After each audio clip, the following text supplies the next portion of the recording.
So my name's Tyler Grey. Spent my whole military career in U.S. Army Special Operations. First half of that at 2nd Ranger Battalion, and the second half of that at a unit at Fort Bragg. Deployed to Afghanistan and Iraq. Then I was medically retired in 2005. So the misconception in Special Operations is that it's, big, strong people. That's the misconception. Reality is, if you look at what the intent, or not the intent, but let's break down the definition of Special Operations. Special Operations. Special could also, you could use the word specific. So conventional military deals with conventional military missions. Every Special Operations unit, at least in the U.S. military and most foreign militaries, every Special Operations unit was started, trained, equipped, and designed for a specific or special mission that falls outside of the capability and realm of conventional military. Each one's different, okay?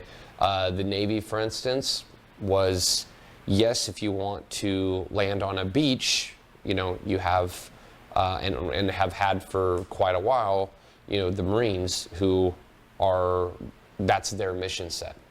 So that being said, doing more specialized, things that the SEALs do, raids on an oil rig, or, very small, specific. Every U.S. Special Operations Force was created for a specific mission that falls outside of the realm of capability of the conventional military. So that being said, the misconception is, if you really think about that, nowhere in any specific mission, nowhere does it say you have to be a big, strong person.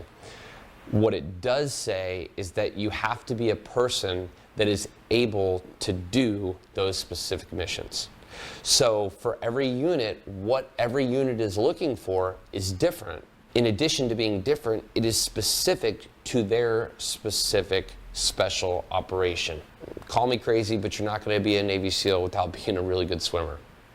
Ain't gonna happen, right? You're gonna have a tough time being a Green Beret if you are unable to learn another language and train a foreign military, okay? That's because those are, the mission set of SEALs is special operations generally involving water. That was their creation, the creation of the Green Berets. Ironically, both of those created by John F. Kennedy in the 50s.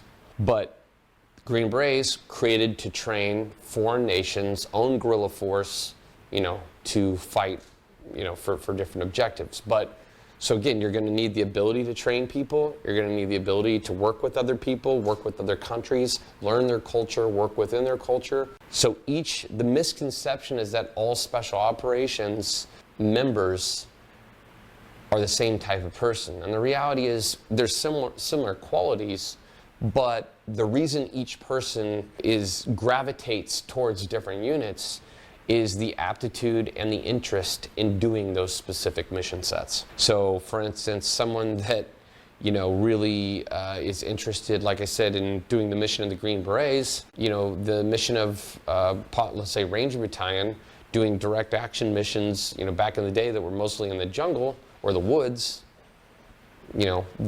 those are two different mission sets, and it takes two different mindsets and two different types of people to do those. The connecting factor that all Special Operations people have, the similarity between all Special Operations, is conventional military, charge that machine gun nest, do this. It's very much an order-based. The military is very order-based. You don't question orders, you do it.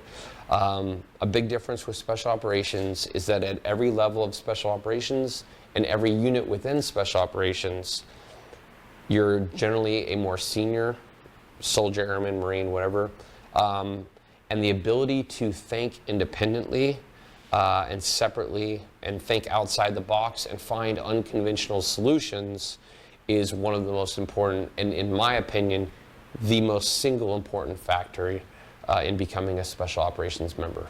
If they were conventional operations require conventional thinking. Special operations require unconventional thinking, unconventional solutions, and an unconventional mindset. So the term special, again, could be, you could change the word special and replace it with specific. Relatively the same term, slightly different meanings. But it's one of the problems in special operations is that, once you're highly trained, the assumption by leaders, politicians, commands, etc., is that you can do every special mission, to include conventional missions. The reality is every special operations force is a very specific tool to do a specific mission. And not all, I don't care the highest level, highest, quote unquote, highest trained unit. You shouldn't send my old unit, you shouldn't send, a specific numbered SEAL team. You shouldn't send those units to go fight a tank battle. It's two different tools, right? Send a tank battalion because it's a different type of, not all combat's the same, not all missions are the same. If it was, invade an entire country, you don't send, 50 people to do that. You send in, the 82nd Airborne, you send in the 2nd Marine Division. Like, special operations are not one size fits all.